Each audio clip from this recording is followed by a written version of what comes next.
অভাৱনীয় হাৰত বাঢ়িছে শাক-পাচলিৰ দাম শাক-পাচলিৰ চৰা দামৰ বাবে এক প্ৰকাৰ নাজল নাথল অৱস্থাৰ সৃষ্টি হৈছে সাধাৰণ ৰাইজৰ মাজত মহানগৰীকে ধৰি ৰাজ্যৰ বিভিন্ন বজাৰত শাক-পাচলিৰ অভাৱনীয় দামে জ্বলা-কলা খুৱাইছে গ্ৰাহকক দোকান ভেদে পৃথক পৃথক হয় পাচলিৰ দাম বৃদ্ধিৰ নিয়ন্ত্ৰণত চৰকাৰ প্ৰশাসনে কোনো ধৰণৰ গুৰুত্ব আৰোপ নকৰাৰ অভিযোগ উত্থাপন কৰিছে সাধাৰণ ৰাইজে বানৰ অচিলাৰে একাংশ অসাধু ব্যৱসায়ীয়ে হুৰাহুৰে পাচলিৰ দাম বঢ়োৱাক লৈ এতিয়া ক্ষোভিত হৈ পৰিছে গ্ৰাহকসকল এমাহৰ ভিতৰতে 100 পৰা 400% পৰ্যন্ত দাম বৃদ্ধি পালে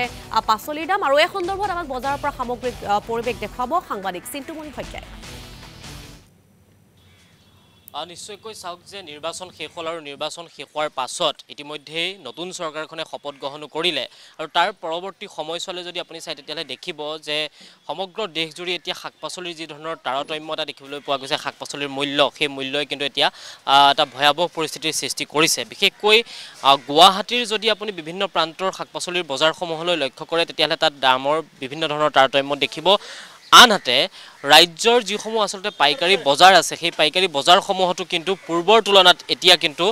শাক-পাচলিৰ মূল্য যথেষ্ট বৃদ্ধি হোৱা দেখিবলৈ পোৱা গৈছে পূৰ্বৰ যিসমূহ দাম আছিলে শাক-পাচলিৰ সেই দামসমূহৰ পৰিৱৰ্তে এতিয়া নতুন আসলতে দাম বৃদ্ধি পাইছে আৰু বাঢ়িছে আৰু এই দাম বঢ়াৰ আৰত কিছু কাৰণ অন্তৰ্নিহিত হৈ থাকে কিন্তু কথাটো হ'ল যে এই দামসমূহ যি ধৰণে বাঢ়িছে তাক নিয়ন্ত্ৰণ কৰাৰ ক্ষেত্ৰত যি ধৰণৰ মধ্যভোগী থাকে সেই মধ্যভোগীক নিয়ন্ত্ৰণ কৰাৰ ক্ষেত্ৰত চৰকাৰ প্ৰশাসনে যি ব্যৱস্থা আসলতে ল'ব লাগে হয়তো কোনোবা ক্ষেত্ৰত তেওঁলোকে সেই ধৰণৰ ব্যৱস্থা গ্ৰহণ কৰা নাই যাৰ বাবে ইলেকশ্যন শেষ হোৱাৰ পাছতেই আৰু ইলেকশ্যনৰ ৰিজাল্ট দিয়াৰ পাছতেই আৰু দায়িত্ব নতুনকৈ চৰকাৰে দায়িত্ব গ্ৰহণ কৰাৰ পাছতেই এই ধৰণৰ দাম বৃদ্ধিয়ে এটা ভয়াৱহ পৰিস্থিতিৰ সৃষ্টি কৰিছে দাদা এতিয়া আজিৰ তাৰিখত কি চব্জিৰ দাম কেনেকুৱা ধৰণৰ চব্জিৰ দামটো মাজতে কম আছে চব্জিৰ দামটো কোনো ক'ব নোৱাৰে দাদা এতিয়া চব্জি খেতিত চব্জি নহ'লে দামটো এতিয়া সিদিনা মই শুনিছোঁ 2 বিঘা মাটিত আগতে 5 কুইণ্টেল মাল ওলাইছিলে এতিয়া সেই 5 বিঘা মাটিত 2 কুইণ্টেল মালে নোলোৱাৰ কাৰণে বস্তুটোৰ অলপ দাম বাঢ়িছে এতিয়া এইটো চৰকাৰে কি কৰিব এতিয়া চৰকাৰক ক'ব পাৰে আলু পিঁয়াজৰ কথা আলু পিঁয়াজটো ঠিকেই আছে 30 টকা আৰু 35 টকা আলু পিঁয়াজ ঠিকেই আছে আৰু এতিয়া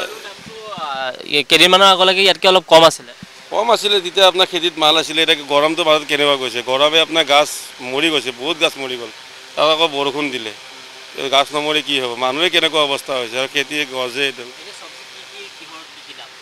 দাম এতিয়া মোটামুটি দাম বাঢ়িছে 80 আৰু 100 হৈছে চব কিলো